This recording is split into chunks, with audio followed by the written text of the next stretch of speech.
It's the Redbird Reboot podcast. Are you ready to get rebooted, Cardinals fans? He settles down, at least in the zone, and does not stop running. Blake Murphy. This is the identity for the Arizona Cardinals. The run defense is just horrendous, and it's been horrendous for the Cardinals for a long time. And Marcos Labrada. He's going to bring over his philosophy. It should make it better. Present the hottest NFL podcast from the country's hottest state. He should be turning around the logo. Actually, some breaking news we can cover here. This popped up just about, 6 minutes ago. It's Redbird Reboot. Hello, Arizona Cardinals fans. Welcome into the Redbird Reboot podcast, your RBR. We got your complete cards coverage here. We've got tonight a special guest joining us. We've got the Cardinal Rule himself. Joe Comeau is joining us at Joe Comeau 13. We got Marcos Labrada is popping in here as well as we get to talk finally after 27 days, now 28 days of coaching, searching, coaching, wondering. We have a name, and it is going to be one Mike LaFleur, the offensive coordinator of the Los Angeles Rams, a division rival, part of the Sean McVay tree, former one-time offensive coordinator for the New York Jets, and now your current head coach of the Arizona Cardinals. Guys, I'm glad that we're here. Finally, we have a bunch of stuff to talk about as far as the hiring, the process, and everything. But before we get into that, how are you guys doing tonight? Marcos, let's start with you before we get to our guest. Well, I'm excited about the hire we just made. Aside from every other offensive coordinator, offensive sided head coach out there, I think this is the guy that I've studied the most. So that's part of the reason why I'm so excited, because I like the fact that not only that we finally hire him with hopefully some time to be able to get a defensive coordinator or somebody else into the building that could have some experience possibly, but also that we're starting a new era. Right. It's a new era of Cardinals football is beginning. It's something where at the end of the Jonathan Gannon era came as a little bit of a surprise or a shock, but what did not come as a surprise or a shock was the fact the Cardinals would be interested in someone from the Sean McVay tree. We'll talk a little bit about it, but when you look at some of the other candidates who've been hired in the past, which is not just Clint Kubiak, Sean McVay, Kyle Shanahan, but some of the branches of the tree, such as a Kevin O'Connell, a Matt LaFleur, and more, there's actually been quite a bit, even Mike McDaniel, honestly, there's been quite a bit of success at the NFL level of playoff appearances, more than the Cardinals have had in the Super Bowl era. Joe, how are you feeling today, and how are you feeling ultimately about the hire so far? I'm feeling cold because here in Georgia, it has been really, really cold, but I am feeling really good about the Cardinals hire. We can talk about there may be some critiques of the process. Were there other candidates we might have preferred? Yes, but they weren't going to take this job, as we'll talk about. And when I think about the process and kind of what we ended up with and what we realistically were looking at, and maybe we can talk about that more later, I think this is kind of a best case scenario outcome for our situation. Right. It's a spot where, if you can't be with the one you love the one you're with. The Cardinals were not going to be getting a John Harbaugh. They were not likely to be getting a Mike McCarthy who went to the Steelers. They were not going to be getting a Jesse Minter in this coaching cycle, and they were not likely to be getting some of the coaches who are still out there, like a Sean McDermott is still out there. He's clearly going to be taking, it seems like, a year off from coaching, or is going to be at least potentially going to see a year in the booth before coming in. The fact of the matter is that the Cardinals had an interesting timeline. So previously, about a week ago, rewind back, Cardinals have Mike LaFleur in the building for 2 straight days, and they leave without a contract. And so some of us wondered, is that it? Is that all done? Did they come back to him? And the news that came was it's not over yet. He didn't re-up or re-sign with the Rams, but it was that the Cardinals were going to be pursuing, kind of shooting their shot, as it were, at one Clint Kubiak. And that interview happened late on Saturday night. Cardinals took over and had that interview probably about 8 p.m. or so, West Coast time up in Seattle. And it seemed like just the following morning, Clint Kubiak was going to be seen as the Raiders' main target, because nothing can be official yet, of being the head coach. Arizona Cardinals, less than an hour later, said they're targeting and eventually agreed to a 5-year contract with Mike LaFleur. I think the question, Joe, is when it comes to all of this, did the Cardinals need to go through this process? Because it feels a lot of times like Cardinals fans, we were getting excited about LaFleur, and then nothing happens. You get deflated. You then say, we're going to go and try to meet up with Clint Kubiak. You kind of raise expectations a little higher for something that we felt like wasn't really going to happen. The Raiders had Tom Brady. They have the number one overall pick that they're probably going to use on Fernando Mendoza. They've got enough weapons, and they've got a bunch of new money from that new Las Vegas stadium that they're going to be able to utilize to have a source of revenue. It just seemed like it was kind of like you're walking up to the prettiest girl out of all of her friends and shooting your shot with her, and she turns you down. You're like, well, what did you think was going to happen? You're like a 3. This over here is going to be the 10. This is something that's not really in the looks, I think, for a lot of people as a solid process by the Arizona Cardinals. So the question is, process be damned, did you get the results correct? Yeah. And, I think at a surface level, Michael Bidwell's process makes sense, right? Interview all the candidates, listen, I will say this. I know people were worried, was Mike LaFleur turned off by this process? Agents communicate, there's communication. I don't, and maybe I'm giving Michael Bidwell too much credit here, but I don't think they would have let Mike LaFleur walk out the building if there was signals that this was going to turn him off from the job. I think there was probably a professional understanding. Yes, we understand you want to go through all your interviews. That's your process. And if that was going to be a deal breaker for Mike LaFleur, I think there would have been some signals from the agent to Monty, and they would have figured that out. So that part doesn't bother me so much. I think to me, the biggest issue is the delay potentially on getting started and hiring your staff. That to me is the bigger thing. I don't fault them for taking a shot with Kubiak, but there is a little bit of maybe a lack of awareness. Know who you are. And Michael Bidwell is smart. He's a federal, prosecutor. He's not stupid, but there does seem to be sort of this lack of perception about how he's seen. It's just like, I get that at a certain kind of at surface level, saying we're going to interview all of our candidates and go through that process. That makes sense. Blah, blah, blah.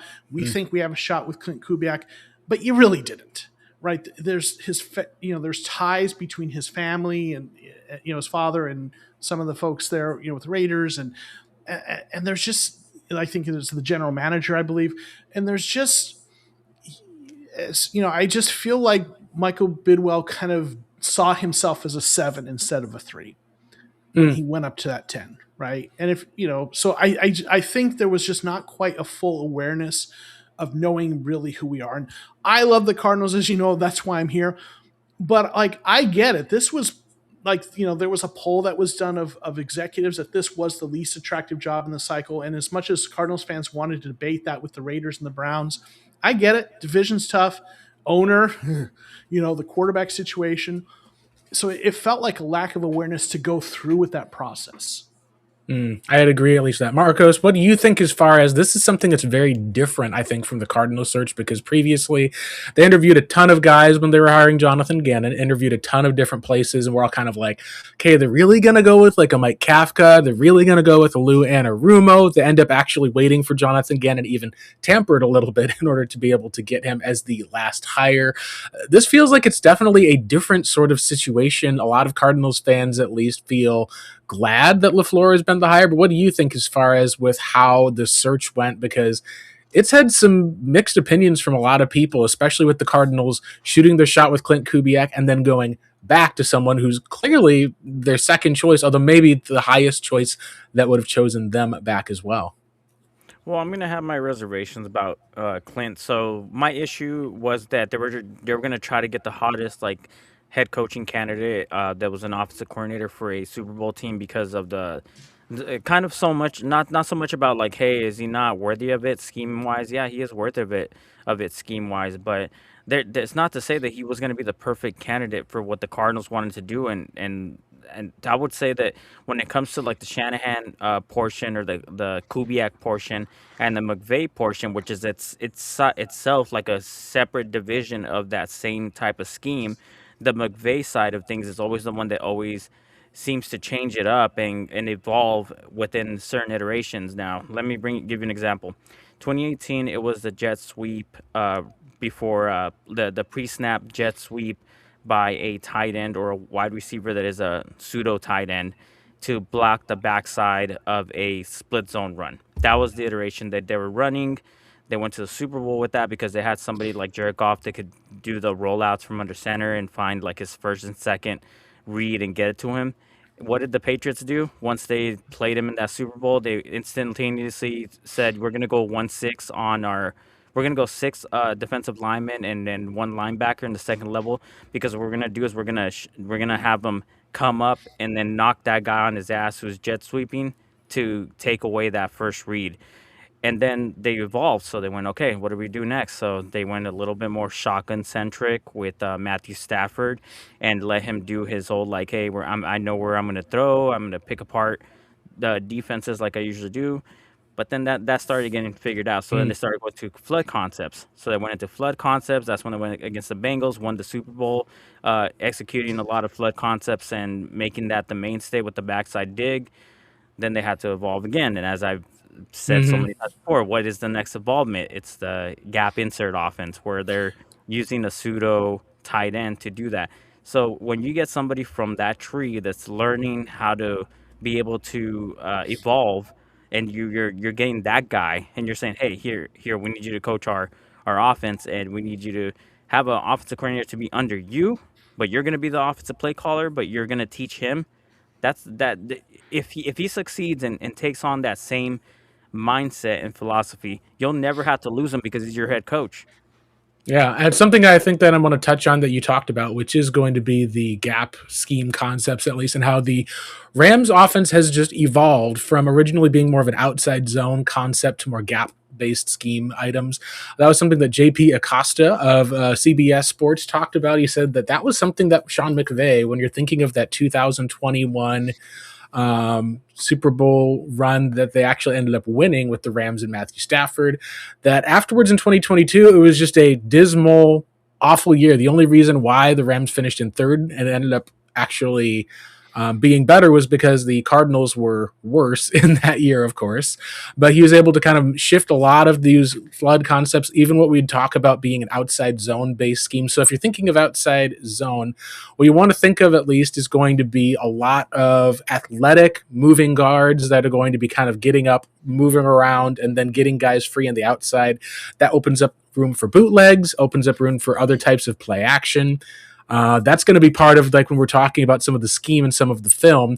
That's not necessarily what Mike LaFleur is going to be able to run. That was what the Rams ran a lot of with Todd Gurley, had some of those big plays. What they ran instead with him was a lot of gap concepts, power, inside blocking, a lot of pin and pull. Those are things the Arizona Cardinals ran last year. So that's something I think that's interesting, is that a lot of what we may see from Mike LaFleur and what we've seen from the current Rams offense is something that we could see kind of translating with the Arizona Cardinals with some of their currently existing players. So I'm very curious to be able to see exactly what will stay and what will go, because from everything we know about LaFleur, he is a guy that is going to be more likely to have the scheme and some of that adapt and adjust to some of the players versus the antithesis, which is going to be, this is the players I need to be able to fit my scheme.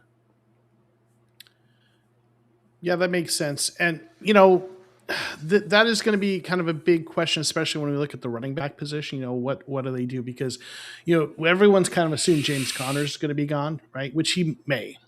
And he's a better fit for the kind of the gap kind of scheme than the wide zone, though he is talented enough he can probably work in anything. But Trey Benson is a really great fit for the wide zone, right? So yeah. Kind of, and I've been messing around on social media with some things, looking at using AI to kind of look at player fits based on kind of what they assume he's going to do. But it will be interesting to see, does he adjust his scheme based on to be different than what he did with the Jets, for example? I would think that he would So here's the perception about offensive coordinators and football and any other sport. A lot of times you have your scheme, and then you try to get the players to fit that scheme, and you'll have like variations of what you can do with them. For example, the biggest one would be Puka Nakua to Michael Wilson. That's the one I keep bringing up because Puka Nakua is a really good, if not the best, run blocking wide receiver out there. He's such a big body that he plays that pseudo tight end position. Who else does that? Well, for the Cardinals, Michael Wilson. He's very Correct. physical. He's our best run blocker when it comes to being that guy. He can run. I mean, Joe, I always talk about this every single time I bring up Michael Wilson. Mm. You're the one that posted that video of like like not his combine, his pro day, and Mhm. how he was able to beat wide receivers off. I mean, corners off the line of scrimmage was because he's shifty. Mhm. So you have a shifty guy that can cut at a dime and has great hands. Well, that's Puka Nakua right there that you're talking about. Not the fastest guy when it comes to his 40 time, but can still stack on corners because he understands how to beat him off the line of scrimmage and stack on top of him so that the corner can't get on top of him anymore because he's using his body to shield himself. So that guy who's going to be running that insert scheme, if they do that with the Cardinals, is going to be Michael Wilson. So they're not the same people. They're not as tall as each other, but they are around the same type of frame. And you can also fit someone like Trey McBride to play that scheme as well. So you got somebody who's like projected to be the best tight end in the NFL. Something that the Rams didn't really have as a weapon on their system, but now you can have this other tight end who's good at run blocking, good at pass protecting when he needs to be that attached tight end, but you don't really want to put him in that role because you want to have him be a weapon downfield. And so he could play that role as well. So you have a little bit more variation with the Cardinals when it comes to the passing game. Indeed, I would agree with all of that. I think it's easy to be able to map Puka Nakua onto Michael Wilson, not Garrett Williams. It's easy to map Marvin Harrison Jr. onto Devontae Adams. Easy to be able to map the plethora of tight ends that they used onto Trey McBride and get a boost in that regard. That's something I think that is very much in play here. Now, one of the things that I'm curious about, and Joe, I think you were about to share something, but I did want to at least also, before we transition about some of the scheme or the other areas, we wanted to talk a little bit too about um, did the Cardinals accomplish what we were setting out to do when it came to their head coaching search? So, just a refresher as to what we were looking for with the Arizona Cardinals. What we're looking for was for them to be able to have a leader of men, someone who's a smart offensive mind. We'll have to see on a defensive mind on staff. Some news: the Cardinals were pursuing Gus Bradley of Legion of Boom fame, former Jacksonville Jaguars head coach. He's going to the Tennessee Titans with Robert Saleh. The Cardinals get gypped again by the Tennessee Titans, kind of maybe used as leverage there.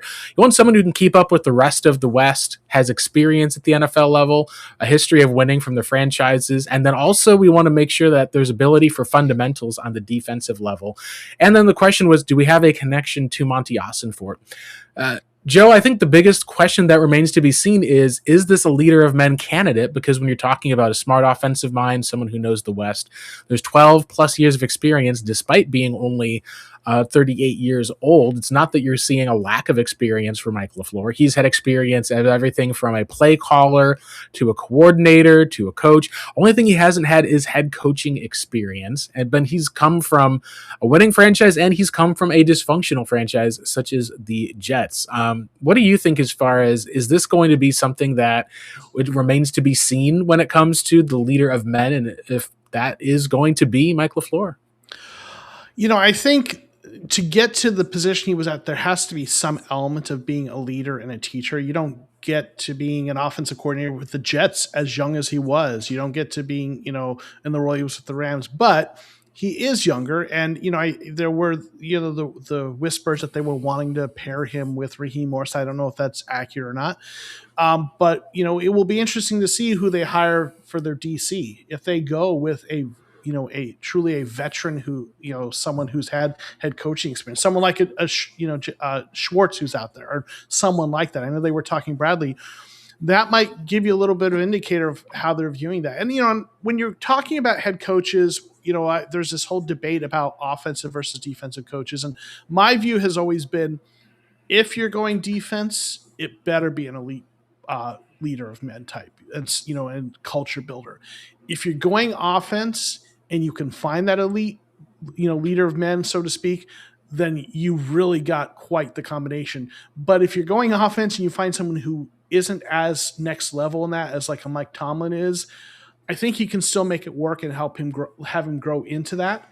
And we've seen it with offensive coordinators stepping in and having success, even ones that, Mike McDaniel, who got fired by the Dolphins, still had some success putting together an offense that worked. And you can argue that the situation might not have been ideal for him. So I think you have to assume there's going to be some growth that has to happen there, and development. But when you're talking, if you've got someone who's got the offensive mind who can use all those pieces like Marcos was talking about, and I'm excited to see what he does with those pieces, I'll live with that. And you've got some good veterans in the locker room that can help with that as well. People like Buda Baker and such. Mm-hmm. Yeah. Sorry. There's Mike LaFleur. He's in the chat. Go ahead and check out what he said. Yeah. Did you see that? Oh, yeah. I see, at least with all of that there. So it came to Phoenix in one reason and one reason only, the Redbird Reboot podcast. Thanks for coming in, Mike. That's where we were definitely totally not a part of being able to bring you in, at least with all of that. So it's definitely something I'm super excited to be able to see, because this is something where when we talked about getting a guy who's on the rise, someone who's going to be there, this seemed like the next step for him. Cliff Kingsbury, when he was fired from Texas Tech, it felt like going to be a head coach in the NFL was going to be too high of a step. You wanted to kind of see offensive coordinator in the NFL first. And he's kind of failed at that. When you talk about both the head coaching aspect of being able to have the leadership, Vince Joseph was, by all accounts, considered to be the leader in the locker room. It was kind of offensive leader, defensive leader. And when it came to the Washington Commanders and Jaden Daniels, we saw kind of some lack of adapting, at least. I think that sort of adaptation is something we're going to need to see, because that's what the NFL really is at the end of the day. It's a league where you come up with a scheme, you design some cool plays, people then figure out your cool plays, and then you go back to the next step, at least, of that evolution. It's kind of an interesting case, at least, to be able to see when it comes to not just with when it comes to leaders, when it talks about with how it is, but being able to overcome, but you also have to be smart enough. We've seen a lot of leader of men style coaches who fundamentally just get lost with the X's and O's. The game outpaces them. Of note, the closest one of those you can think of is like a Bill Belichick. Probably is like one of those guys who was constantly innovating, and he finally hit the wall, was not able to adapt anymore. What we've seen with a lot of these LaFleur type of guys, like Kevin O'Connell, the people off of the Sean McVay tree, we haven't seen enough level of success and being able to adapt. One of the best examples I can think of would be Matt LaFleur, Mike LaFleur's brother, who went down to the Green Bay Packers, brought that outside zone running scheme with Aaron Rodgers, was able to kind of get Aaron back to an MVP level. And then he had to change the entire offense around to be much more of a power running scheme with Josh Jacobs and taking some design shot plays with Jordan Love. And we saw them make that adaptation seamlessly. Now, there has been questions, of course, about Matt LaFleur and his job, and they lost to the Chicago Bears this time around. But there's such a level of success of going to multiple playoff runs that has been unknown to Arizona Cardinals fans.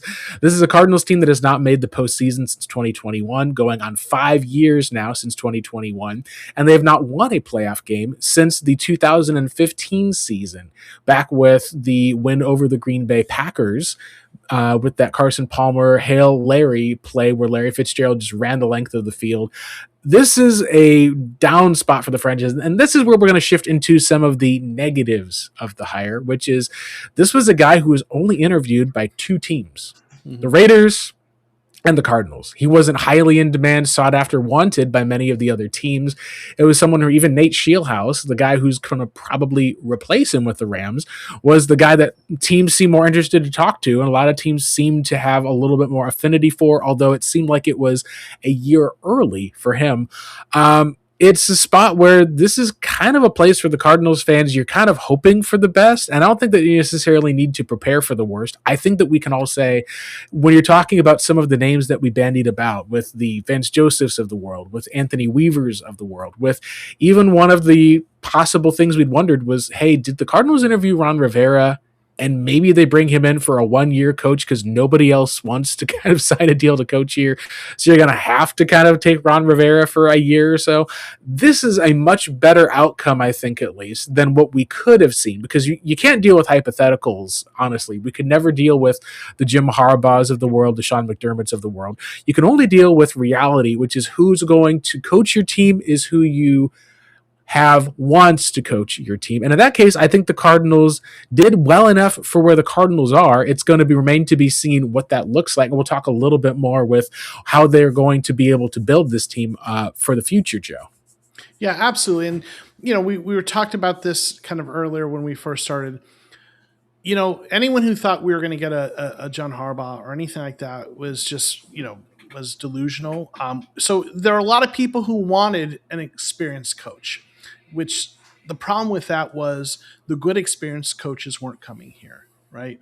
If we wanted an experienced head coach, we were going to end up with Vance Joseph or Raheem Morris. And neither of those names excites me, right? As sort of they are what we call retreads.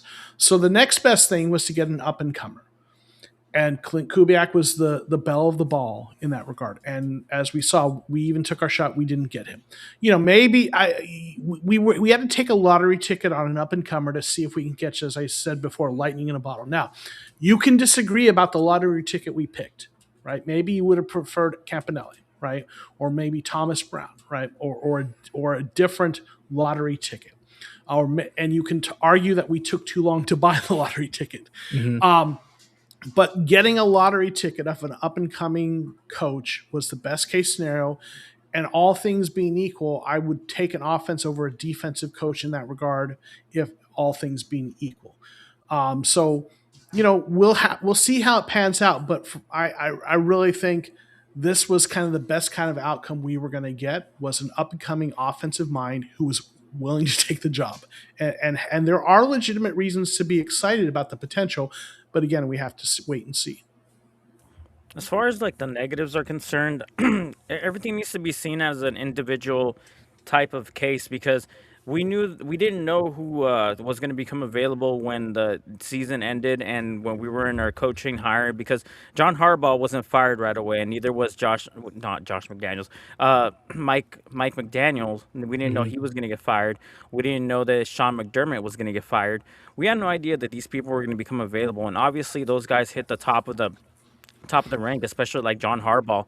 And of course, we had a little bit of like, hey, like the Steelers got rid of their head coach and whatnot, and he should be the top of the guy. But like, we didn't think he was going to take a job just yet, that he was going to maybe take a year off and whatnot. So all these pieces are going as they go, and most of these franchises zero in on their guy. So that's the criticism that I had as a Cardinals fan, is that the Cardinals never seem to zero in because they're not confident about what direction they want to go. They're just like, we're going to cast a wide net. That just means we're going to interview everybody, and whoever we can grab, we're going to grab, and we're going to get you guys somebody. And it's more, to me, it's more like, hey, why don't you guys just zero in on who your candidates are going to be, and try to show that you're serious, because in this circumstance, we all knew that like Clint Kubiak was being zeroed in by the Las Vegas Raiders, that we had little to no competition on being able to sway him away from the Las Vegas Raiders for multiple reasons and whatnot. So in that circumstance, even though you want to give it a shot and then be like, hey, let's bring him in for an interview anyway, you had Mike LaFleur, who you knew was a realistic option and somebody that could bring you back to the offensive side of the scheme and whatnot, and that you were gonna have him come in and then hopefully build a staff sooner rather than later, and you didn't do that. Because you guys have waited so long. Now we're trying to pick up on what we can pick up. We might end up with, I'm not sure how realistic this is going to be, but we might end up with Nick Rallis as our defensive coordinator again, because of the fact that anybody else that you're going to bring in is either going to be someone that's an older type of guy who's just going to be a leader of men but not a schematic person like Ron Rivera, or just somebody who's hopefully an up-and-comer who was a position coach. No, I would agree at least that that's something with it's hiring a guy on the ups versus getting someone who you feel like was, and this is kind of the case when it comes to hiring a head coach with experience. There's been retreads that pop up. There's really highly esteemed coaches like Mike McCarthy, who now has been a coach for the almost holy trinity of teams, the Green Bay Packers, the Dallas Cowboys, and the Pittsburgh Steelers, are considered like some of the most storied and beloved franchises. It's going to be about halftime or so for our show here tonight. Let's get to a couple of our comments at least. We got Grandizer saying, "Oh, happy day," is excited for the podcast. And he also wants us to be able to grade the hire. Let's go around the table and grade the hire a little bit here, because I think what I would probably say is that it wouldn't take too much because they hired, but I'll knock it from what I would probably grade as a B plus hire to a B hire, just because I feel like they probably got to it a couple of days later than they needed to go. Let's have Marcos go for grading the hire, and then Joe with how you would grade the hire. I would go with the B as well. I agree with you. So, considering the situation, the professor here, the only one who grade on this panel who actually grades for a living, is going to grade on a curve and give them a B plus. And the curve being considering being the again the widely viewed as the least desirable job, and to have come out, and I'd almost be tempted to give them like an A minus. The fact that they came out with a decent candidate that we're kind of excited about being the least desirable job. So grading on that curve, I actually think they did pretty well. Right. I would agree with that. I think that's something that could have honestly been, and this is also when you're talking about grading on a curve, like if you get an A grade if you hire a Clint Kubiak, A plus grade if you hire a Harbaugh, like it's going to be on a curve. But as far as for what the Cardinals did in their job, and some of it I think is you saw some interesting choices, like Mike Tomlin did not get brought back, Sean McDermott didn't get brought back. There were some interesting choices that some teams were able to make. The Browns, at least, just went and were able to poach John Harbaugh's offensive coordinator for their job, and that's something I'm very curious, because I really do liked him a lot, at least for the most part. It was a spot where the up and coming kind of keeping him together.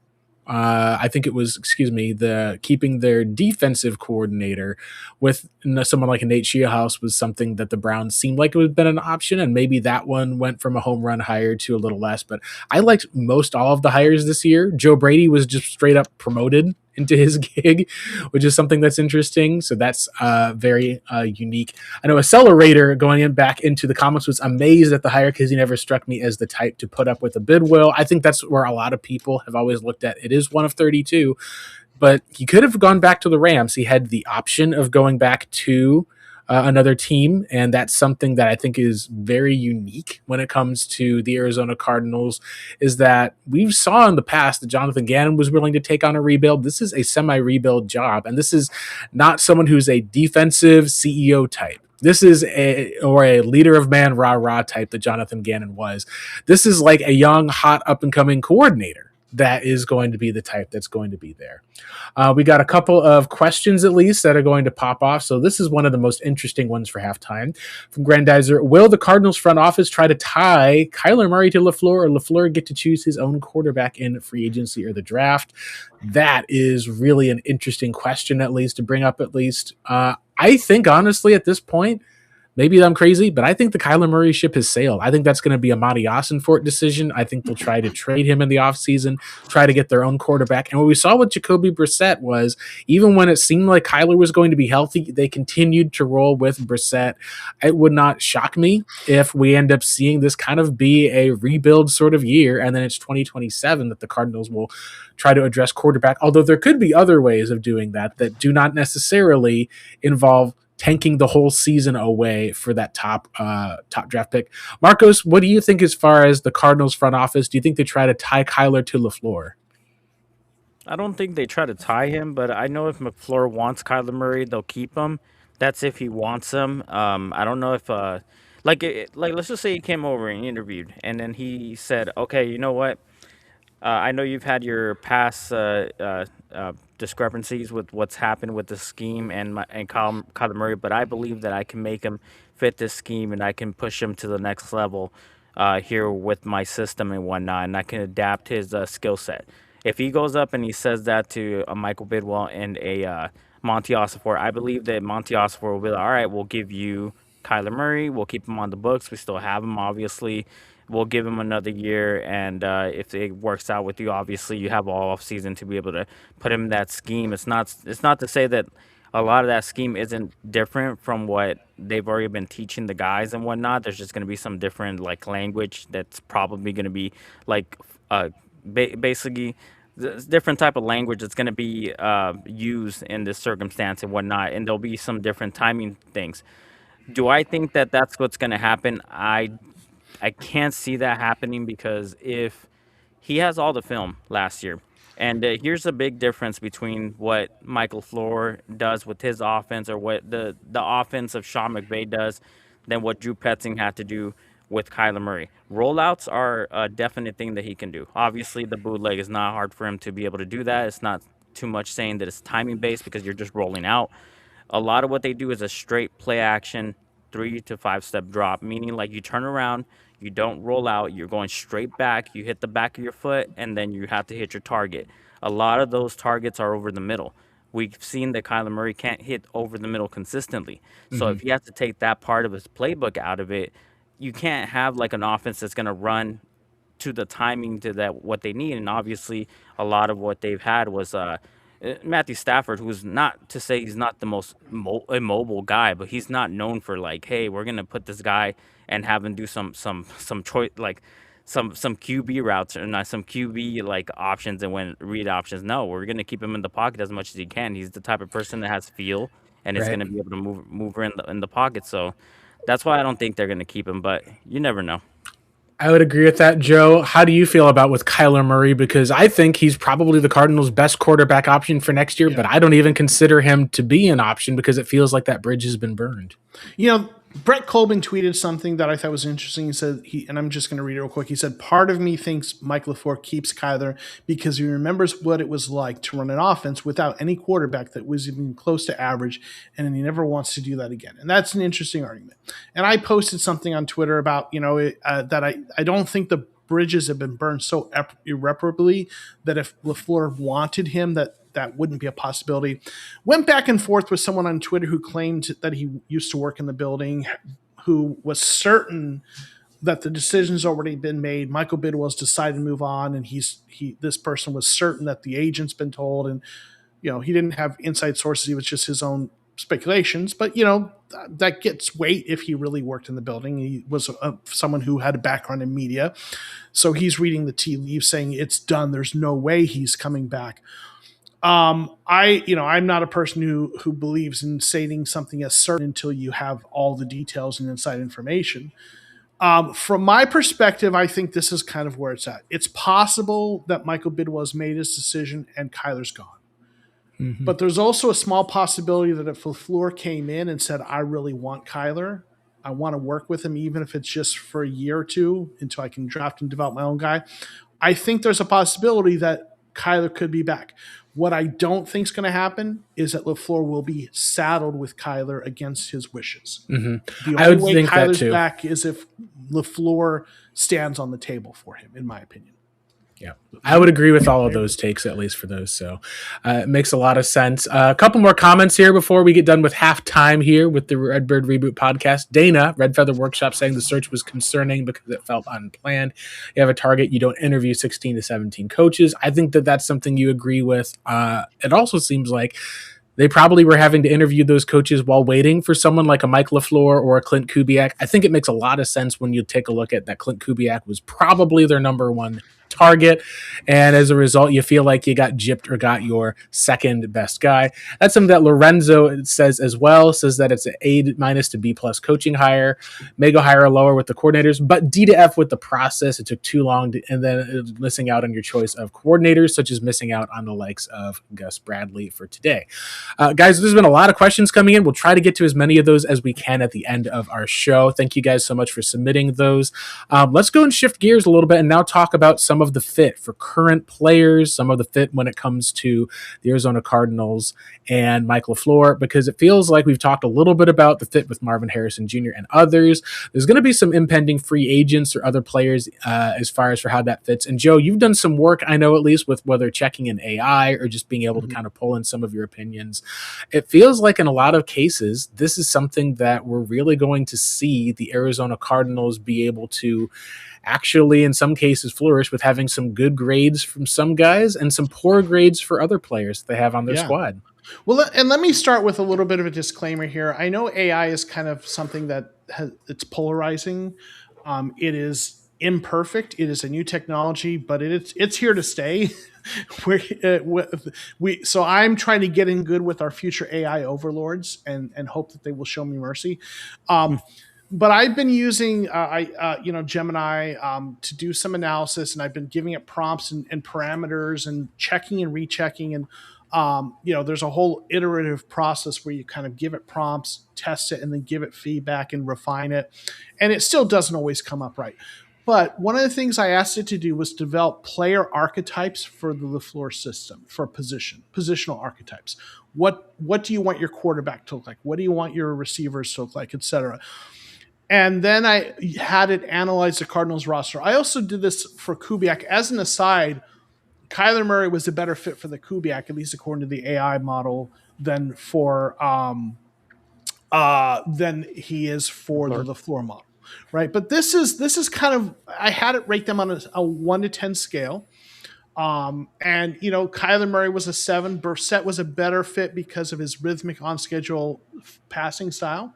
For Kyler's ability and bootlegs was a plus, but the rhythm, his passing rhythm was a concern, right?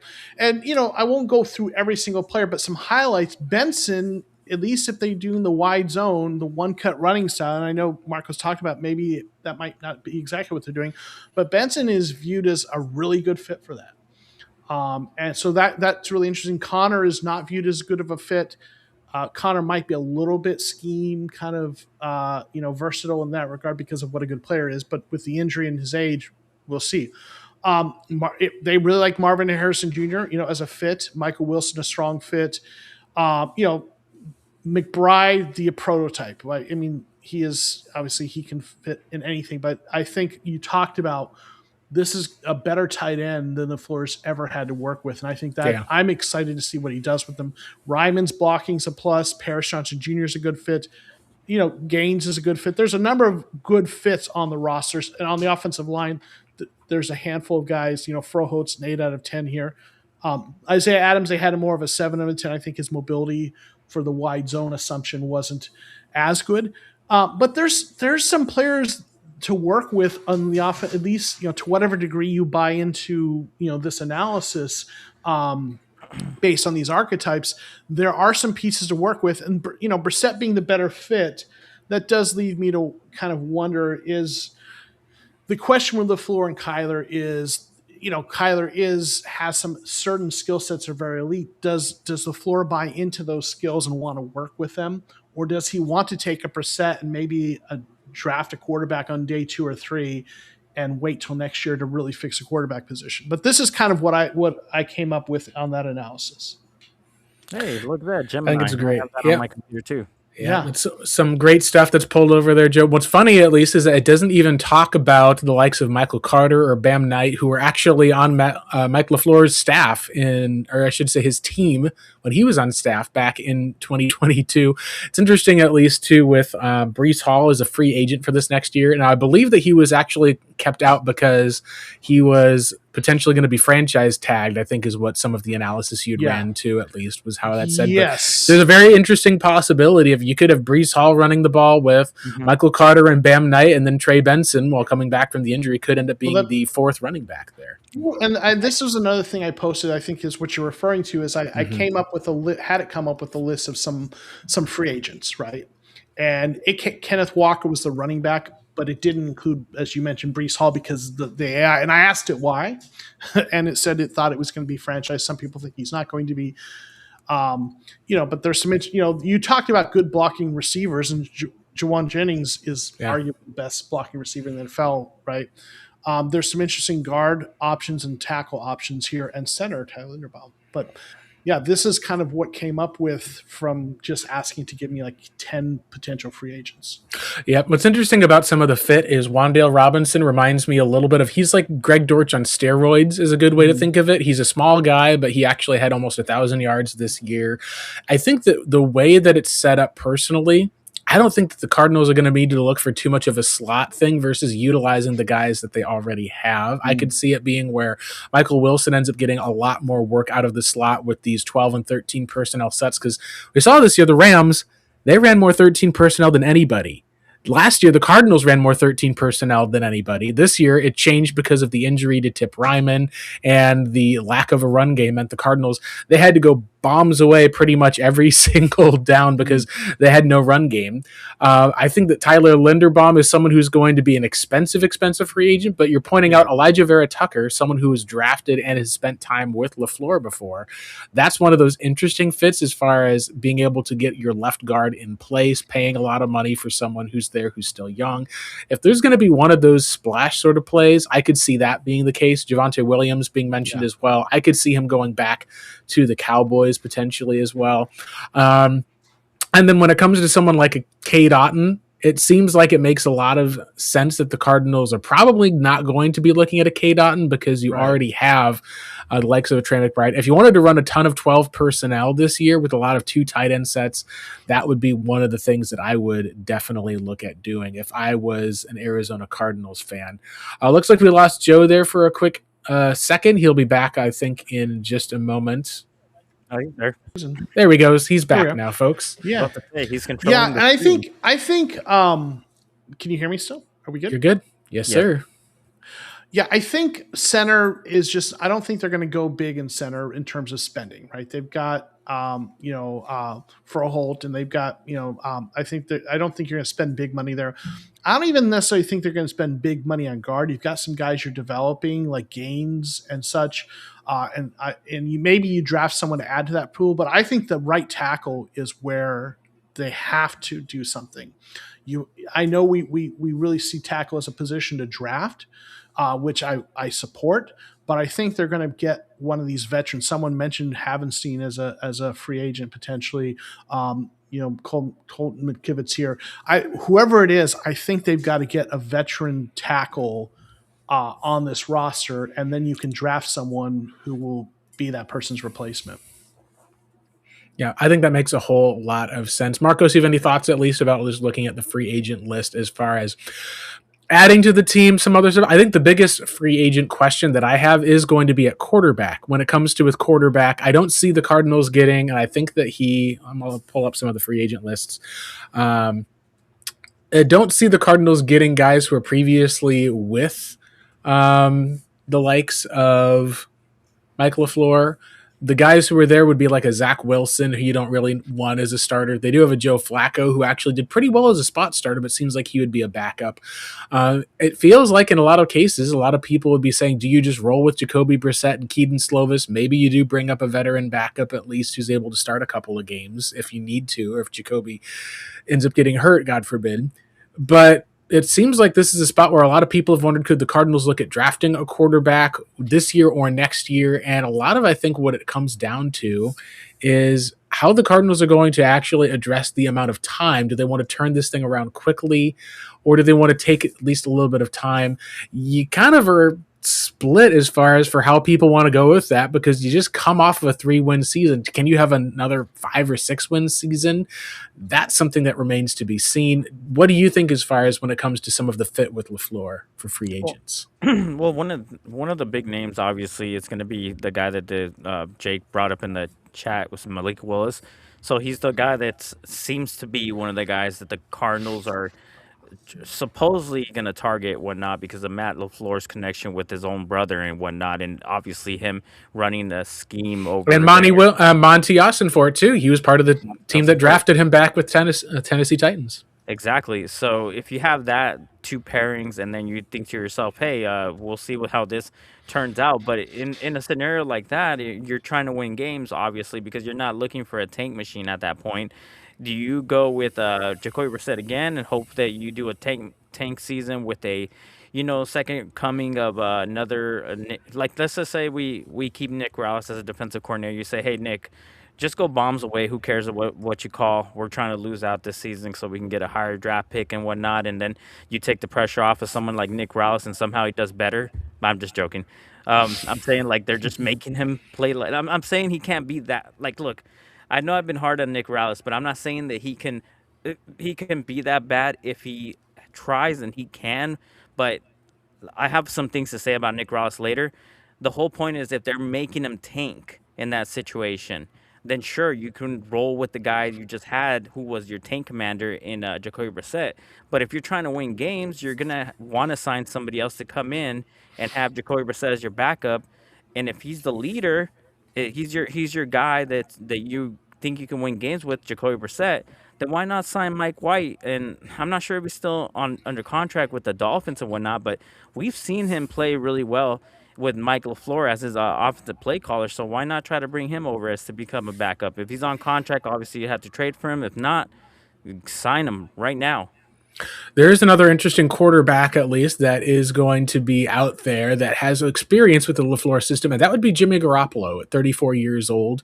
He actually, I believe it was previously in week 18 when they called plays with him, they put up 25 points onto the Mike McDonald defense last year, which outdid what the Cardinals did against that Mike McDonald defense a year ago. And that was with Garoppolo starting. He is a free agent.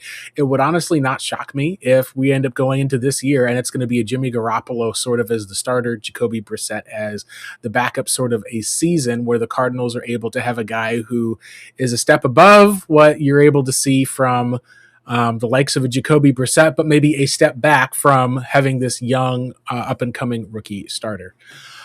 Speaking of rookie starters, at least, let's go and shift into, this is the first time in a while we've had a mock draft Monday. We're going to be actually going through and having a live mock draft here, looking over the Arizona Cardinals, debating a bit of the picks, and then we'll get to a bit of Q&A at the end of the show while we've got Joe here. But Joe, let's go ahead and take a look because that number 3 overall pick has a lot of questions. Honestly, there's a lot going on when it comes to figuring out what is it going to be for the Arizona Cardinals, because there's probably no quarterback option that you're going to see. Maybe you offer 2 first-round picks and say what the heck and see if the Raiders bite. That's something that I don't think that they would even in that scenario. So you're going to be probably looking at either offensive line or edge rusher, something into the trenches. You don't really feel like you have a need at wide receiver. You don't really feel like you've got a need at cornerback. There's been a lot that's going on there. What are some of the thoughts you have, at least as we get into executing this mock draft? What needs you think we're looking at? Yeah, being a bad quarterback class is a double whammy because we don't have the quarterback there at 3 that makes sense to take. That there are quarterbacks that we might like, that LaFleur might like that'll even fit his system, but this is way too rich to take any of them. So that's one side of it, but the other side of it is then that suppresses the trade market, right? The trade back market, and if you are picking the top 3 and you don't need a quarterback, conventional wisdom says trade back a little bit, right? Especially if you have 3 quarterbacks that people are going to want. So we're kind of in this bad situation now. There still are trade backs that happen. Someone might want, Arvell Reese or someone really badly. My thought process, though, is if we're sticking at 3 and we cannot find a trade partner to trade back, I'm going in one of 2 directions. It's either offensive tackle, right? And there's a couple guys that you could debate which one, right? I've seen both mocked.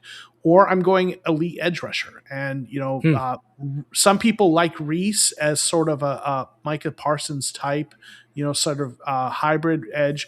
Then there's Bain and Bailey. I think Bailey probably has the more bend and upside in that regard, but or Bailey does, but Bain is better against the run, maybe a little higher floor pick. But I'm going in, if I can't trade back, I'm going either edge rusher or offensive tackle at this point. Yeah, I think those are all good points. I think I'm in the same boat where part of you feels like you want to get a star. I think that that's going to be up to the Cardinals to evaluate who that star player would be. And it's going to be really interesting. Let's go and kick it off and see what the results of this mock draft are going to be. And there we have David Bailey going at number 2 overall. So personally, from what I've evaluated and see, I think there's a chance that there is a star that's available at 3, and that would be Ruben Bain. Now, the question is, with his shorter arms, he's going to have sub 31-inch arms. What is the comparison for that? Are there guys with shorter arms? We have seen guys with shorter arms and who don't have the measurables be able to still measure up in the NFL. One of the best examples of that being James Harrison, who is a bit shorter armed as an edge rusher, but was able to have an almost Hall of Fame caliber career. it's kind of a spot of, do you buy the unicorn, or is it a place where is going to shrink back? There's also a couple of offensive tackles that are here, and two of the, I guess you could say, more athletic players in the NFL draft are also showing up here in Arvil Reese and Caleb Downs. I think we're going to probably stay away from a Jeremiah Love as far as just not taking a running back number 3 overall. It feels like you need to be taking a Christian McCaffrey level talent. And maybe Love is that kind of a guy that you regret passing on. But I think that the Cardinals have a couple of needs, like you said, at offensive tackle and the opposite edge rusher. That, to me, I think the talent that's there and the needs that are present is just a little bit too important, I think, to just go ahead and take a running back. I agree. And I, as much as those first round running backs are elite players, just philosophically, I'm just not a believer in drafting running back early. And, I get how good some of those running backs have been in the league, but you can get those guys as free agents after their contract. Like Josh Jacobs and other really good running backs have changed teams, right? You can get those guys through trade or free agency without having to sign them to that expensive rookie deal. So for me, definitely, as much as I love as a fit, I'm not going there either. So yeah, for me, it's definitely one of those, either an elite defensive player or one of those tackles is what I'm going right there. So what do we want to do? If it's gonna be tackle, trade back in that scenario. I'm working on some sort of project right now, just ranking all the offensive line from first to 32nd, and I'm looking at the draft positions, what makes them so good. It's gonna be something of a big project, but as far as I'm seeing right now, a lot of these top offensive lines have more established, like for instance, they have an established pipeline and they have a good offensive line coach, which we used to have, but we let him go to be an offensive coordinator. And when you have that establishment in place, you develop people to take on the roles, and you're not just drafting them like in the first round and throwing them out there to fight, like throwing them out to the wolves where they can sink or swim. And more often than not, it looks like the later rounds, like the second or the third rounds, is usually like the. I mean, I'll find out soon enough when I do this entire project and whatnot. But the way it's looking at and the direction it's going to is like the second and third round is like the soft spot when it comes to like tackles, and guards is like the third or fourth round. So when I'm done with that, I'm done with that. But I am been pounding the table for a defensive playmaker, because of the fact that if you're not gonna, for say, get like a top-notch defensive coordinator, you want to get that side as much support as they can, and you want to get that pass rush like going. When it comes to you having a Robin on one side, you need to get yourself a Batman. And I'm not 100% sure how these defensive ends or edge rushers are in this draft, or who is at the very top. But if you can get yourself a playmaker on that side, you automatically raise the floor for this team, so that you can get your offense better like support in that scenario. I think in this scenario, normally what I do is look at a Reuben Bain, and some of what people have talked about of looking at some short-armed edge rushers. Jake Werderly's pointing out Courtney Upshaw and Brandon Graham were both guys who had shorter arms that did not work out as edge rushers in the NFL. So that's something, at least, of why Bain is such a controversial prospect. I don't think either Upshaw or Graham had the tape that Bain put up as being one of the best players in college football. In this scenario, I do think, let's say we're going with an offensive guy. I want to kind of see, can we trade back a little bit and still get that offensive tackle for an offensive head coach? We have an offer from Washington. So do we want to try to do a trade for that? I think if you're looking at that and you're saying maybe we need to get a quarterback for next year, let's see if we can get the number 7 pick. And then would you look at a round 2 pick for next year potentially? I don't think we can. Yeah. I think that they'll take that, at least for the most part. Do you think if we try to get something else? I think if we want to get another late round pick, like 145, let's try to see if we'll take that pick as well. It's giving us 71. Yeah. They're looking to get traded up. They're like, we need to go and get this guy over here for the most part. I think if we can take 71 and then give them back, say pick number 104, I think that's going to be probably a little bit more fair. And that's going to be a huge haul for the trade down. Looks similar to what Monty got when he traded back with the Houston Texans that one year, where he was able to pick up essentially an early round 2 pick this upcoming year. In this case, you're trading back a little bit less. So you're not having to do as large of a gap. You're still able to keep that top 10 pick in tow. They had to give up that pick to get back up to the 6th or 7th pick ultimately. And just note, PFF's logic is pretty generous with their trades, and we could get a lot more, but we're gonna take it for we're gonna take less than it would give us because we don't want to game the system. Because realistically, the trade market's going to be suppressed because of the quarterback situation. So I'm on board with this offer, even though it would let us take more. So let's see what it says. All right. So obviously it took that. So we'll resume, and so here, Bain, Reese, Tyson, and Love all went. So it actually fell really nicely for us that both of the tackles are still on the board. And I'm assuming we traded back with the assumption we're taking tackle, right? Yep, I think that was what we're looking at. It's an offensive line coach. Between Maoga and Fano, I like both of those guys, honestly. To me, it comes down to, I think that Maoga is one of those guys that's the closest thing to Joe Alt that I saw in this year's class, as far as he'll be like a right tackle for a decade. Fano is someone who could probably flip left or right tackle, a little bit more upside. I don't think that you could go wrong with either guy. It comes down to personal preference if you're going to look at it. What do you think, Marcos? Yeah, well, I mean, I'm always going to support anything that's going to be a situation where you trade back and then you get yourself the tackle or have multiple choices, especially one that's supposed to be in comparable to like someone like Joe Alt, who, if he didn't have this injury situation last year, would probably be one of the top like 5 like offensive tackles. So yeah, I mean, you hit a home run when you do something like this. So I'm gonna ask the AI who it thinks fits better, just for the fun of it, right? Who fits the LaFleur system better, Francis Muaga or Spencer Fanu? Yep. Right? One thing pointing out that Dana said is the Jags gave up a first to be able to get up that far last year for a defensive player. I think the only difference this year is there's 3 edge rushers that are all considered to be pretty decent, and none of those are going to be a two-way player like Travis Hunter, who is considered a unique and almost generational caliber prospect who could play both ways at a first-round caliber level. So that's the only reason why I think you're not able to get a first-round pick. Is because you don't have a defensive player of that caliber. And that's where if Ruben Bain had longer arms, you're probably looking at him as being that level and caliber of player. It likes Fano better as the mobility tackle, and Muaga is more of a power. But so this depends. How convinced are we that they're going to do more of a gap versus a wide zone as part of that, right? Right. So for what it's worth, and this is how we use AI here: is it gives us insight, but we still make the pick. Yeah. All right. So with that given, what do we think? I'll defer. I'll be honest with you. They do both of the same type. They do both of the schemes. They do. They'll have wide zone. They'll have obviously gap type of schemes. With that insert offense that I keep mentioning is not really particularly just a gap scheme. It's just like a like something of a tag. So they'll add that to either run wide zone or they'll add that to run like a gap scheme. The whole point of that gap insert like tag is just to get the defense to bite on when they do play action and then have somebody insert themselves into the B or the A gap, pretend like they're blocking, which is just like called I forgot what the name of it is.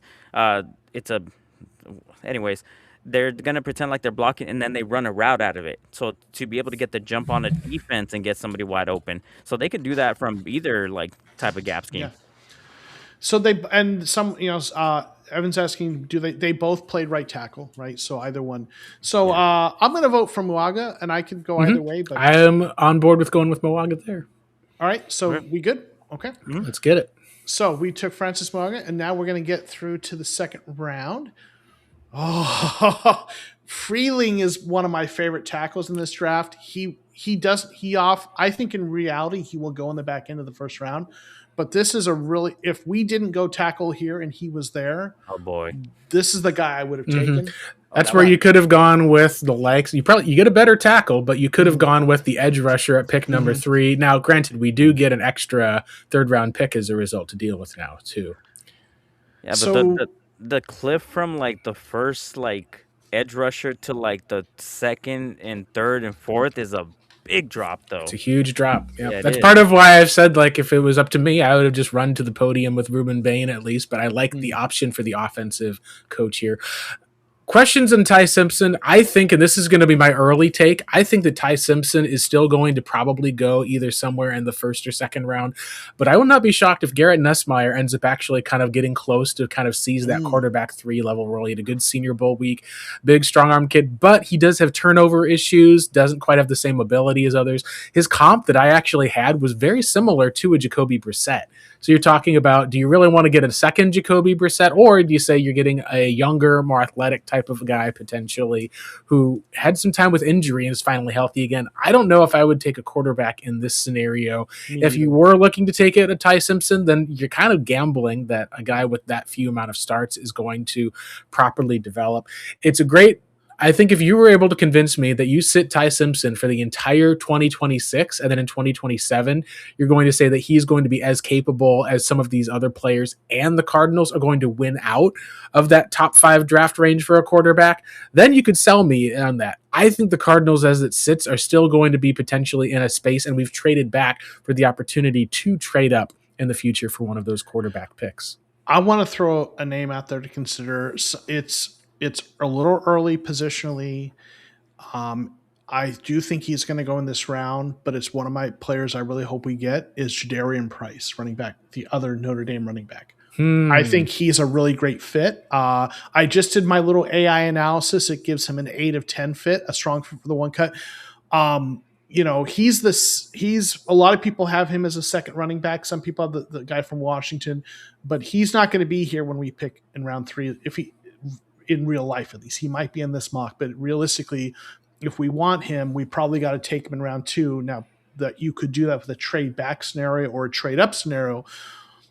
Philosophically, I generally like taking running backs a little later, but it would be, I could see now if we sign Breece Hall as a free agent, maybe that's not necessary, but that's a name I want to throw out there. But I'm with you that I'm not taking Ty Simpson here. I'm taking a day 3 quarterback, sitting him behind Brissett, and then going at the quarterback next year. Yeah, I think that makes a whole lot of sense. Taking a look now at some of the other top talents who are available.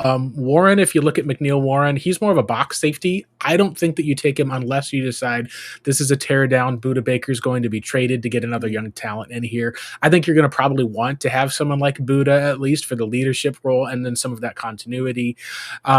Honestly, between that with Mason and some of the other edge rushers, what's really interesting, at least when it comes to taking a look at just the talent available, you probably need a deep safety still. You probably need an edge rusher still. One of the guys that I like a lot more that people are starting to catch on to is Zion Young, the edge rusher from Missouri.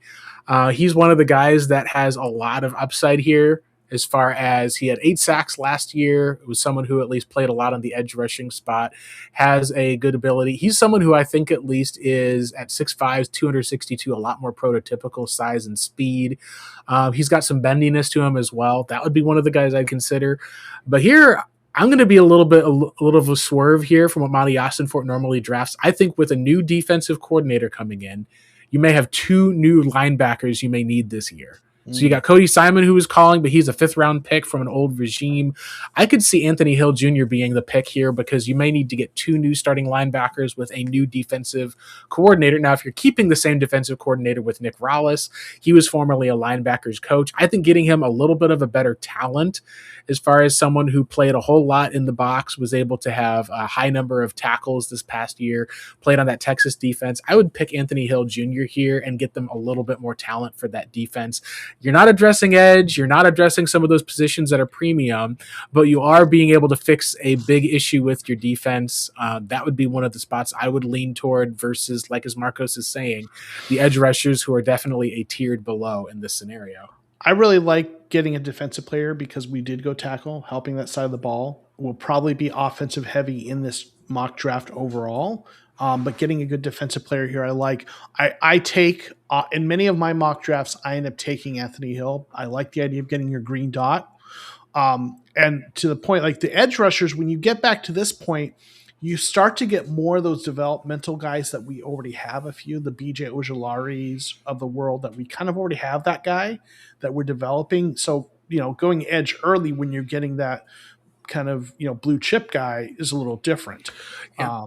So I think in the perfect scenario, you got your edge rusher already. You'd get your tackles such as Monroe Freeling, or someone talked about also PHX Sports Fan 1 saying Ekan Akor, who's an Arizona State tackle, who's available at the end of round 1 as well. I think he gets pushed above the Cardinals pick from Senior Bowl week, but that's another possibility. Let's go with Anthony Hill Jr., and then we can keep moving on with our draft picks, knowing we've got another second rounder next year that we can use to trade up for a quarterback if we need to.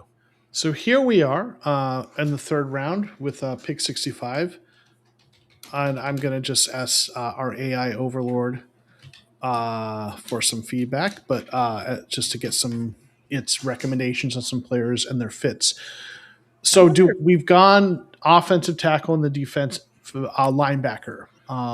So looking at what we've got here, right? We've got Romeo. We got an edge from Texas Tech, a really good center, defensive interior, receiver, edge, tight end, couple tight ends. I don't think we're going cornerback for a while. No. Jake Slaughter, Blake Miller, Jonah Coleman. Now, so this is that running back we talked about.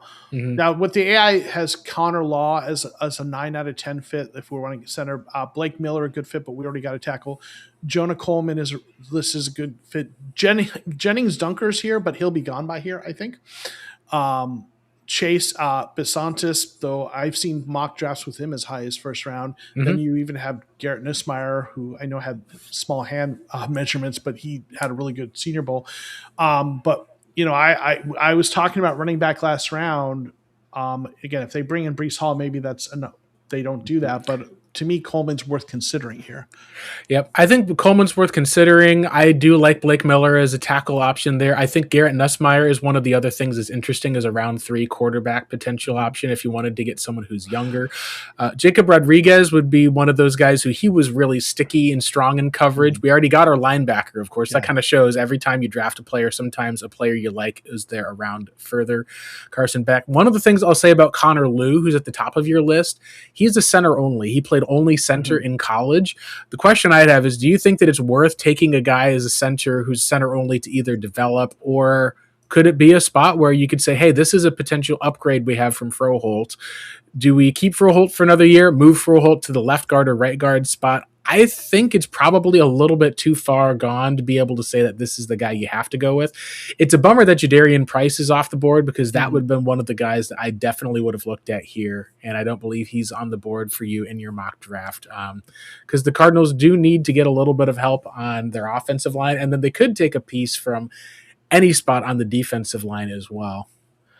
Yeah, I think that all makes a lot of sense. You could even, at some point, they're going to probably, I do think they're going to add a receiver, maybe more of a speed receiver, which is something they need. You know, do we want to add, like, that we've got Romello Height as a developmental edge? You know, do we want to go there? I like defensive interior is something to consider. I like if maybe there's an interior offensive lineman that we feel like has the versatility. You know, Slaughter's another center. Is there a guy who can move inside? Let's maybe start with, what positions do we think we want to hone in on here? Yeah, I think you're looking at interior offensive line and interior defensive line would make a lot of sense to me here. So let's get those. And I am going to add on this edge rusher too. I think edge rusher will be good too. And I'm going to add tackles because some of those guys get converted, right? Yep. So we've got Romello Height, Dominique Orange, Connor Liu, we already mentioned, Anthony Lucas, Jake Slaughter, Blake Miller. He's probably more of a tackle. Dunker will be gone by then. Gerald Jackson, Besantis I actually think will be gone. Let's go with Dominique Orange, because I'm taking a look at that one. He's a 325-pounder. So you're talking about kind of your nose tackle guy who's going to be there. If you look at his alignment for how he lined up under his snaps by alignment, he lined up in the A gaps most of the time. So you're talking about, if you're going to be having a guy who's going to be in the center who can pair with the likes of a Walter Nolan, I think the defensive line is going to have to be an investment. And we saw this last year.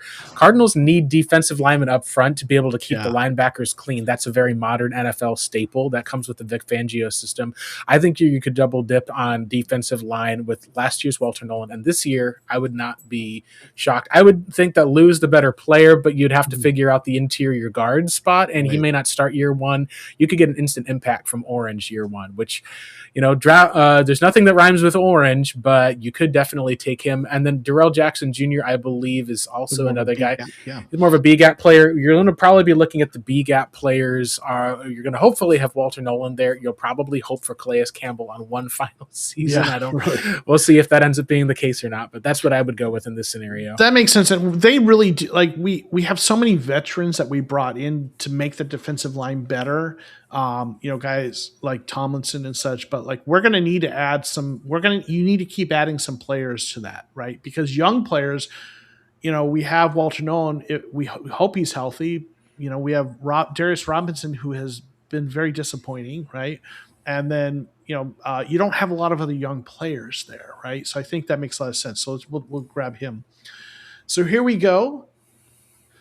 Our the pick we got in the trade, right?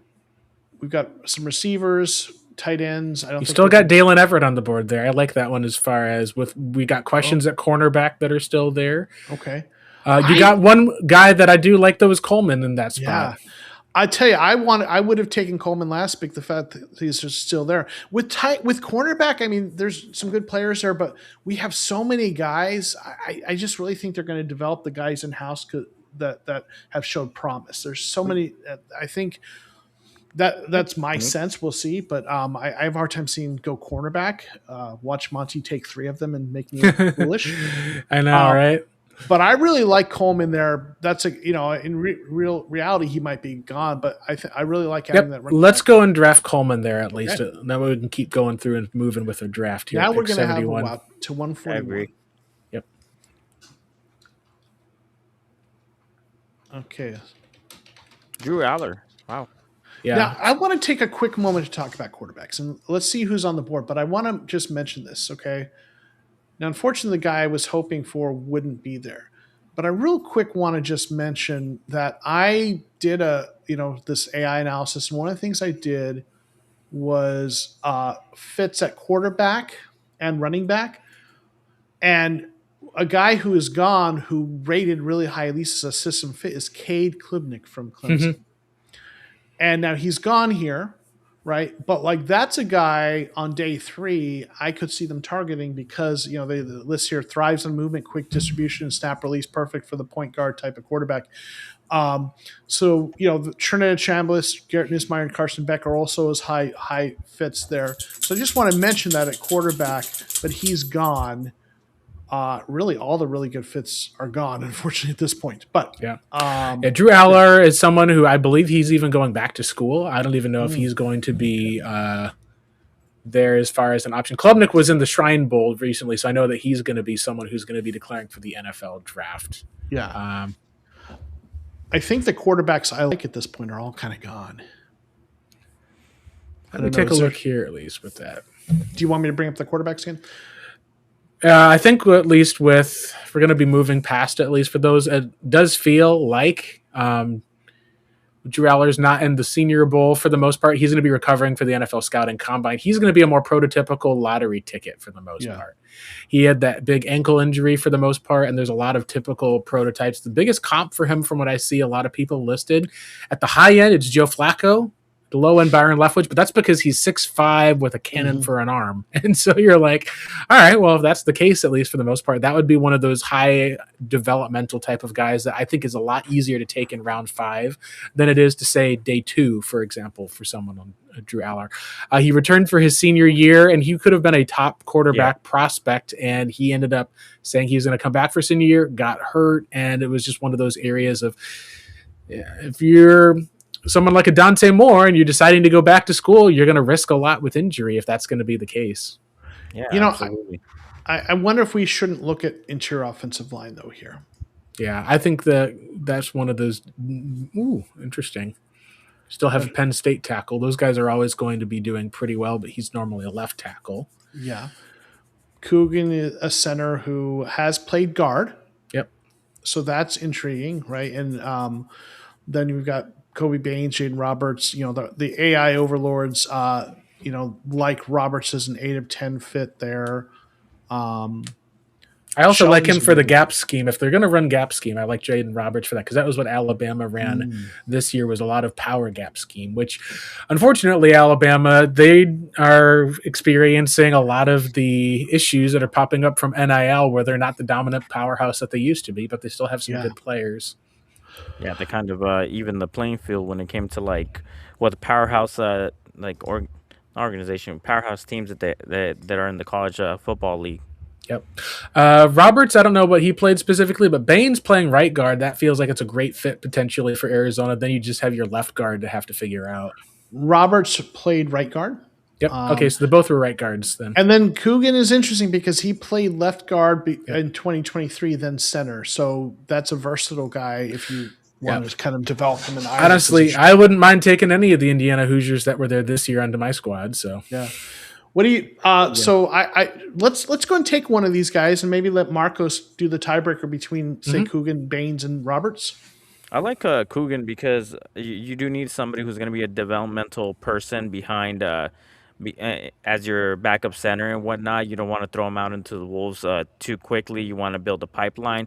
And I've been on record with saying like I like our starting like guards on both sides of the offensive line. Both of them not only showed really good promise in John Gaines and Isaiah Adams, but they looked like they were getting better with the more snaps they got. They had one game that was a good pass blocking and worse run blocking, and then they just kind of like switched up from there. And they had their good stalwarts where they had both grades high up there, and I specifically looked at the grades and then went back and looked at the film to see if the grades matched, because obviously some people aren't going to be taking on what the grades are showing and whatnot, and I could say those grades really did match. They really were like the type of guards that I want to go into like 2026 in.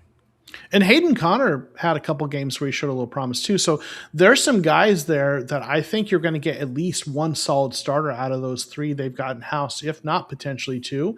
So like that's one of the reasons I didn't necessarily think we're going to go big money in free agency in guard. I think you're going to maybe add a guy to the mix and see which two come out as the best. And I actually feel kind of comfortable with that at guard in terms of how they. So I would agree. So we'll go with Coogan, right? Yep. Okay. All right, now we're going to go to pick 180, work our way to pick 182. Ooh, just read another halfback.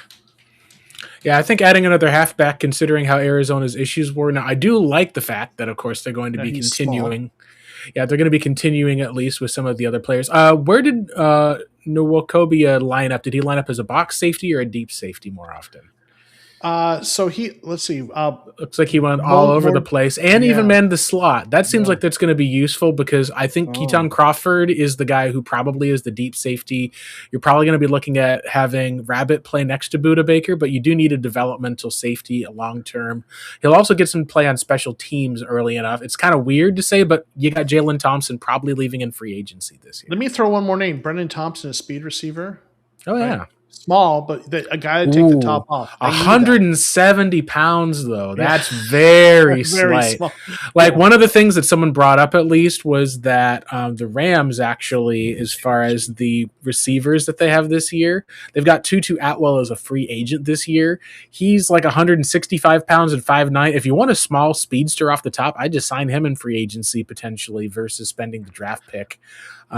Maybe you get 4 more years of control for that one, but at least you know that Tutu Atwell is a guy that's been able to do it before, and he knows the system, knows Mike LaFleur well. I would kind of lean away from drafting a receiver this year, especially if they're going to play a lot of 12 to 13 personnel. You'd think maybe they'd get another tight end just in case you see a little lack of recovery from Tip Ryman. I don't hate getting another safety in there because Jalen Thompson's a free agent unless they bring him back. Buda Baker's aging. We've got Rabbit. Keaton Crawford showed some promise, but you need to add to that room. So I don't hate that. What say you, Marcos? Yeah, I'd go with safety as well for the same reasons you just gave. We have an aging Buda Baker, and then, of course, Jalen Thompson. We don't even know if we're going to bring him back. Yeah. So we'll go with Nwakobia then. Yep, he can play all three of the different spots. That sort of area. He could even be potentially a slot corner if you're looking at Garrett Williams being out to start the year. That would be something that would be beneficial because that might mean you're losing a safety. You may have to have Rabbit play the slot. That means you're going to be in need of another safety. I think it's a much bigger need than people are talking about right now. Really could just quit messing around, put Keitrell Clark in that position, and stop putting him outside. Yeah, Clark is a little smaller, at least for some of that too. But I agree with you that if the Cardinals get a new defensive coordinator and still have Keitrell Clark, that could be an interesting case for seeing how that goes. So ask again a little help from the AI, just see what they say. There's a couple players that I think they like, some interior offensive linemen, but I think we've already hit that. So I don't, on tackles, I think we've hit that. They mentioned Altmaier as an interesting pick, quarterback, and Taylor Green. I'm not sure if I love those, but what positions do you think? I mean, I think receiver might be. We didn't go receiver, but we talked about that. Might be interesting to add some depth there. What do we have with the Wake Forest tackle? Where did he line up overall, at least for each of the times? Because that would be an interesting case if you could convert him into.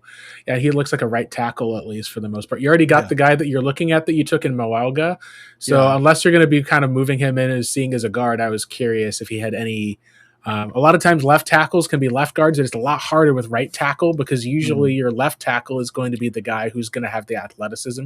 Right tackle, a lot of times if it's right tackle only, that is going to be kind of the spot where they'll end up landing. Yeah, for sure. I think some receivers are interesting. We've got for some depth there, Virgil and Anthony. I don't know if we want to take him, but Heidenreich. I keep thinking of him as like our Kyle Juszczyk. And now he might, if he's available as a honestly, he might be because that's an athletic guy that's going to be there as a fullback, could be like your last string tight end. If you wanted to and talked about how the Rams have used guys, they've used plenty of fullbacks in the past before. I would be 100% on board if you wanted to take him out of Navy. That last pick. What say you, Marcos? Do you want our Juszczyk? Yeah, we could use our own version of Juszczyk. Just a dedicated lead blocker, kick out guy. Yeah, sure, why not? Move them all around like a chess piece. Yeah. Yep, that'll add to your tight end room without actually having to draft a tight end as well. Right. So let's see what they think of our draft overall. Grading our draft.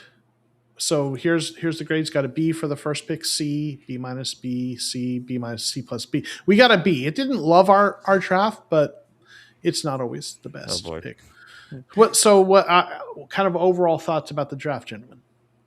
I think we should have drafted that defensive end at the first round and then gotten the tackle in the second round.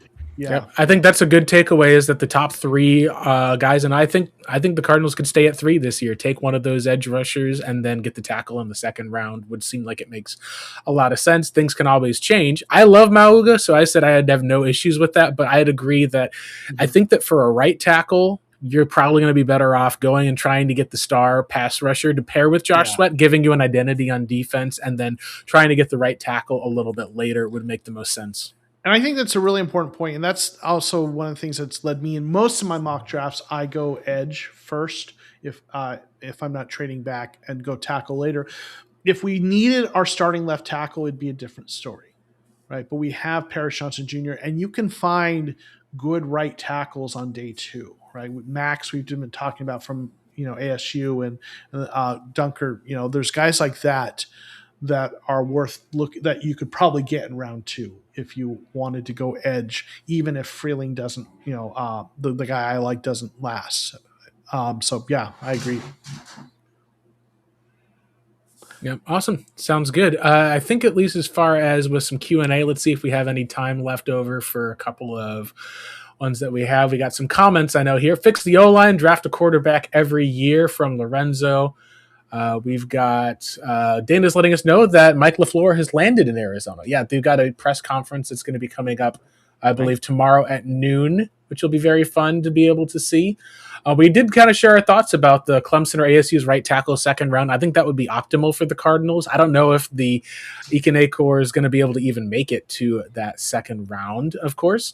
Got Dana talking about you need to trade for a backup that has starter potential, I think will be good. That's something I think that's going to be really interesting. We got question at least if the Rams decide to cut Stetson Bennett. I think it'd be more likely, like we mentioned, that it would be Jimmy Garoppolo would be the one. Or if you want to get a big name, it would be Malik Willis, I think is probably the bigger name that we would have there. We got a question at least here from Grandizer. Is this a bridge hire? Like if next year the Cardinals could go after Mike Tomlin? Joe, what do you think about that as far as being a bridge hire? I don't see that being the case, and it could be that Mike Tomlin, for all we know, he's retired potentially. Yeah, I mean, I've heard rumors he doesn't plan to coach anymore. So maybe he's completely retired. I don't think this is a bridge hire. Michael Bidwell signed a 5-year contract. Now, maybe that's what you have to do to get a guy to sign, but he's already, you've got a couple of guys that you're paying still. And I don't think he wants to do that. So I don't think it's a bridge hire. If you're doing a bridge hire, I think you'd be doing, I don't know, someone I think was more like a Raheem Morris or Vance Joseph. I think that's what you would have done. If you really were approaching this as a bridge, I think you're bringing in a veteran coach who will build a culture but won't necessarily win as much. So I really don't think it is. Yeah. Yeah, you would have hired Ron Rivera if you were trying to do a bridge hire. Maybe. Yeah. Yep, I'd agree. Another question. Are there any coaches from the previous regime you hope are retained? I think I'd love to see a second season after the building, at least from what we saw with Justin Fry, give him a second year. The biggest question is going to be Nick Rallis. Was hit something where Nick Rallis had about 40 points hung on him both times by the Rams and by the likes of Mike LaFleur. Is that something that they keep him around and you see him for a year without Jonathan Gannon running the soft zone? I think it'd be interesting. Those are the two coaches I think that are most interesting to me as far as being kept. Other than that, I don't think that the Cardinals are going to have a lot of coaches that can be kept. It seems like they're going to get a brand new setup as far as everything from quarterbacks coach, passing coordinator. It's all going to be LaFleur guys. I don't think they're going to keep any of the old staff on that side of the ball. The only guy I would have kept is already signed somewhere else, and that's Jeff Rodgers. Yep. Yeah, and that's something where it seems like there is another special teams coach who's coming from the New York Giants, is what the rumor has been. That was what popped up earlier today. I'll see if I can double check the name. I know that it's a little bit of a long name to be able to say. Let me make sure I can pull this up here. The name is... The name Mike's, I forgot what his last name was. Yeah, Mike Gobriel. G-H-O Briel is the favorite. He was the special teams coordinator for the last 2 years for the Giants, who were not a bad special teams coordinated unit. He previously had coached with Mike LaFleur with the Jets. That, I think, is the guy that's coming in as your special teams guy. I felt like Jeff Rodgers, he just needed a fresh start. I think it would have been fine to have kept him, but I was in agreement of moving off of Jeff Rodgers. Yeah, this is what I'm going to say about Nick Rallis, and something that I kind of picked up over the season, and a point that I wanted to get across, and I don't know if you guys are going to agree with this or not, but the game versus the Los Angeles Rams, the first game, remember how he was asked about, did you like the game plan and whatnot? It was mostly just about not bringing in pressure and, not sending any blitzes, just going 4 down and, keeping them in that quarters-heavy defense that was giving up all that yardage underneath. And he said, I just looked at the game plan. I just didn't like it. Now, he wasn't saying it in a way of saying, I think my head coach, wanted us to go with this game plan. I didn't like it, and it really sucked. I think he was just trying to put his thoughts out there to the media to say, I looked at it, and at very first glance, I was like, I didn't really agree with it. But he didn't want to, throw his guy under the bus. If we were to keep him, this could be a scenario where, and I'll give him the benefit of the doubt here. Maybe he wants to run a defense that's different. Maybe he doesn't want to run the defense exactly how his head coach wanted. Because let's be real, Jonathan Gannon is the head coach. He's the defensive coordinator, not by my name, but kind of the guy who's like, hey, this is my playbook. Remember how we used to coach our guys? This is what I want them to do. This is how we want the pieces to be put around and whatnot. It always feels like Nick Ross has to divert to him. He's calling the plays, but he has to divert to what he wants to do as a game plan whenever they sit down right before the game. There could be a possibility that maybe Nick Ross wants to go a different direction and do something different with the defense that he may have thought to himself, I think this will work better, but I'm not getting the approval from my head coach. And he's still under contract, and they haven't, as far as I've heard, kind of released him from that yet. So he hasn't gone and got a job somewhere else. So I have to wonder if they're kind of waiting to see, can we get someone better? And if not, he knows the personnel. He knows the players. Let's keep, I could see them keeping him even if it's just for 1 year while, they let LaFleur work on getting the offense right. And then because they're late in the hiring cycle for defensive coordinators, maybe next year they try to get the guy that he really wants. Mhm. So they might just be kind of holding on to him to see and he might be the backup plan. And like you said, like he maybe wanted to do some things different. And that he was highly thought of coming in as a Yeah. bright young defensive coordinator. So there's an argument to be made for keeping him. Yep. No, I think it's a really good argument, at least, that can be made for all of that. And it's interesting to see what goes on with Rollis, especially if they decide that they're going to move on and figure out. We already know he has experience with all of the play calling.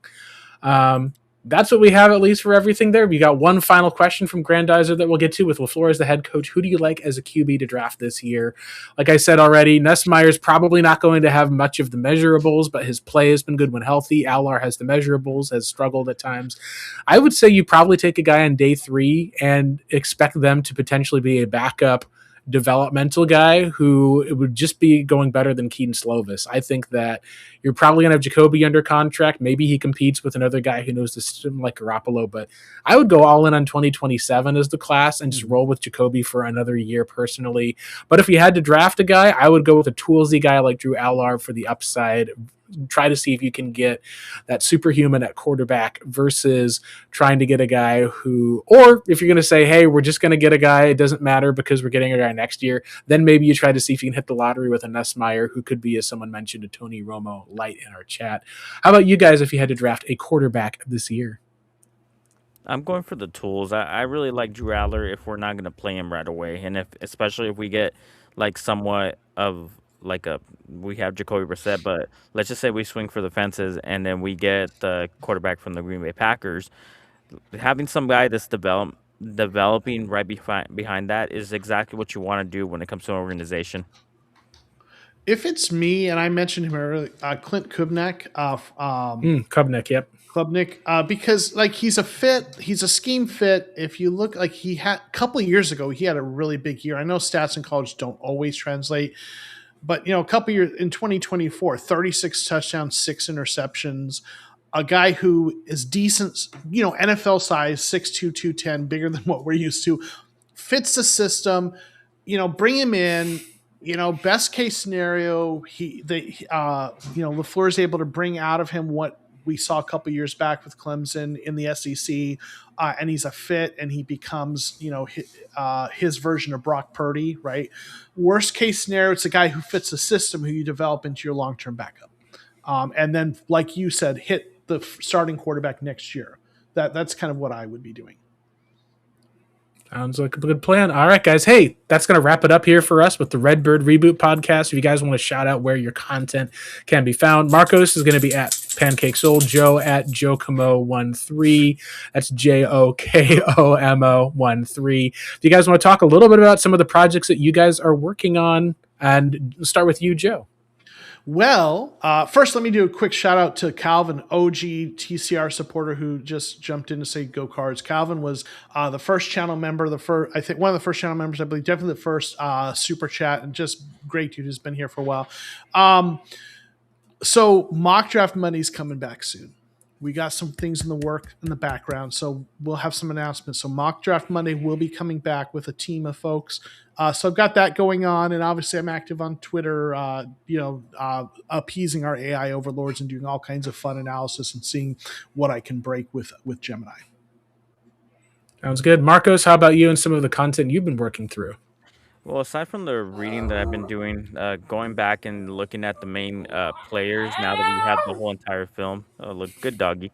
Looking at the entire film and like looking back at the 17 game season with the players that we've have interest in and seeing what is it that were their highs, what is it with their lows.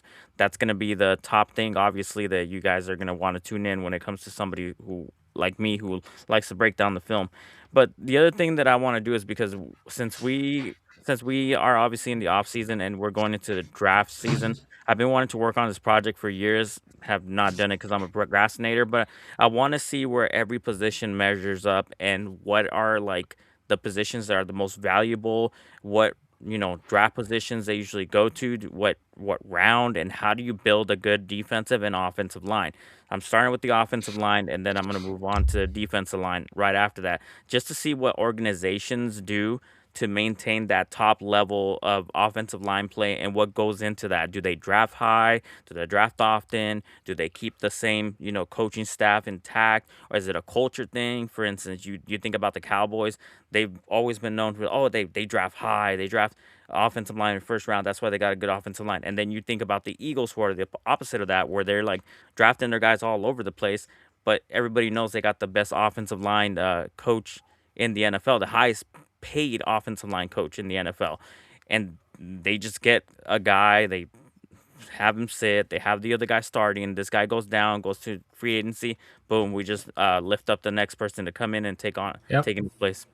That'll be great. And then you can follow me at Blake Murphy7 as well on Twitter. We'll be going through a little bit more of looking at some film with our show, as well as also talking about where does Kyler Murray end up ultimately? What can the Cardinals get, and what does that team look like here? I want to do one final shout out to everyone in the chat and watching the stream around the world. Thank you from the Cardinal Rule Arizona Cardinals Analysis family. Thank you guys so much again for tuning in or joining us. We've had a lot of you guys on tonight, some great comments as well. Hey, guys, Cardinals have hired a head coach. They are officially rebooting their franchise. This has been the Redbird Reboot, but until next time, it's time for us and our reboot to log off. Have a wonderful night and go Cardinals. See you guys.